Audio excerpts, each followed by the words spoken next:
you guys ready for your first act of the night? Ladies and gentlemen, make some fucking noise for the Ferrari! Hi, my name is Paula Ferrari. I'm a speech pathologist and a teacher, and I'm also an activist against female genital mutilation. And on that note, I also do stand-up comedy. I'm 47, I have 3 kids, I have a private practice in West Melbourne. I'm also a teacher. I did a teaching degree, just for fun in the middle and tried that out. When I was at high school, I used to babysit for a lady who was a speech pathologist, and she seemed to have like the best of both worlds. Like she, had a little bit of a private practice at home where she saw some clients, and she seemed to have flexibility, to have a family, and it just seemed to be like I admired her. I felt like she was a good person to look up to. I work with children and I work with adults. Because I've been working a long time, I can just pretty much do everything that I want to do. So, and what I really enjoy is working with children with speech sound errors, so articulation problems, stuttering. Stuttering, Australia is really great when it comes to stuttering treatment, and that's one of the areas I really enjoy. Voice problems as well with children or adults. Literacy problems, and that really brings my teaching in as well to my speech pathology. So I really understand how children learn to read and the links between the sounds that they're hearing and the way they produce their sounds and the letters that they're writing on the page. So that's a real complementary aspect of my 2 professions. No, speech pathologists are known for being, very highly professional and, very upright members of society, which we should be. Okay, so I don't want my comedy to sort of interfere with, people's view of the professional side of speech pathologists. I got into stand-up comedy pretty much because I used to go to stand-up comedy and I enjoyed it. But some of my friends would say to me, "Oh, you should get up, you should get up." And there was a group of women who were part of an organisation called the Comedy Women's Association. And they were saying to me, "Oh, next month we've booked you." And I was like, "Oh, okay, I better write some jokes." I really need now the space, 5 minutes, to tell people my opinion about what's happening. And so I love it when people are interested and want to listen to me perform and want to hear my jokes. But I did think at the time that when I was looking at some of the comedians that were getting up, and I was like, "Oh, yeah, I reckon I can be just a little bit less shit than that. I might actually give it a go." You can tell the other people at the gym who are exercising with depression and stress incontinence just by the size of their towel. It was a really good performance because I worked really hard. I made sure, right, this is maybe the one and only time I ever perform, I'm going to make sure it's good. As the time has gone by and I've done a lot more performing, I've become more confident and more able to interact with the audience and really talk to them and get their feedback.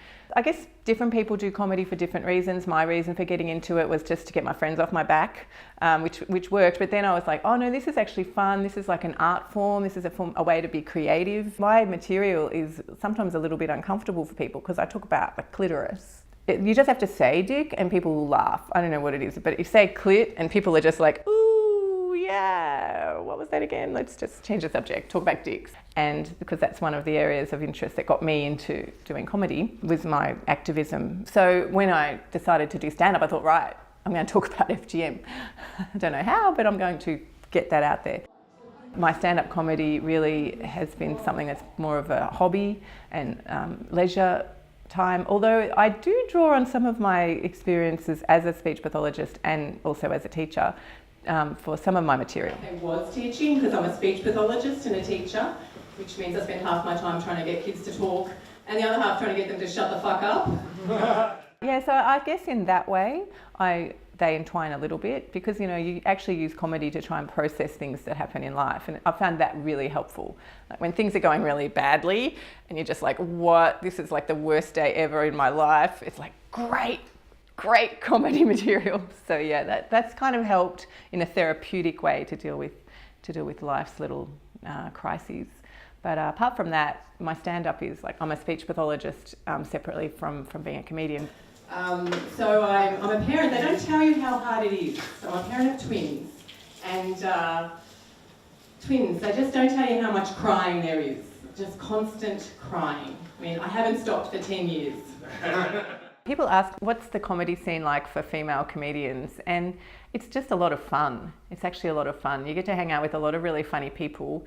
I enjoy, listening to other people's comedy and learning from them. And, especially when people bomb, that's just great. It just makes you feel like, yeah, I can do this. Generally, there are more males doing comedy. I don't know why that is.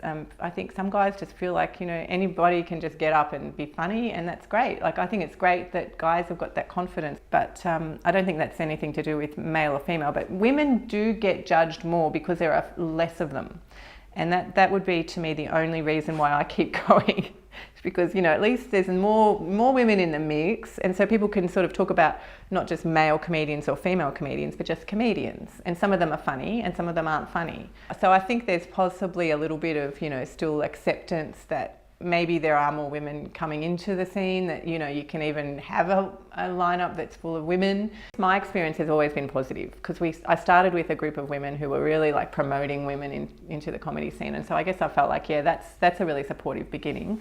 And ever since then, I've never really experienced any, what I would say is discrimination because I'm a woman. As long as you're making people laugh, I think that's what people are more worried about in terms of comedy. I don't know that, like, there may be some people who don't think women, should be doing comedy, but then I guess my answer to that is, does that mean every single male comedian is funny?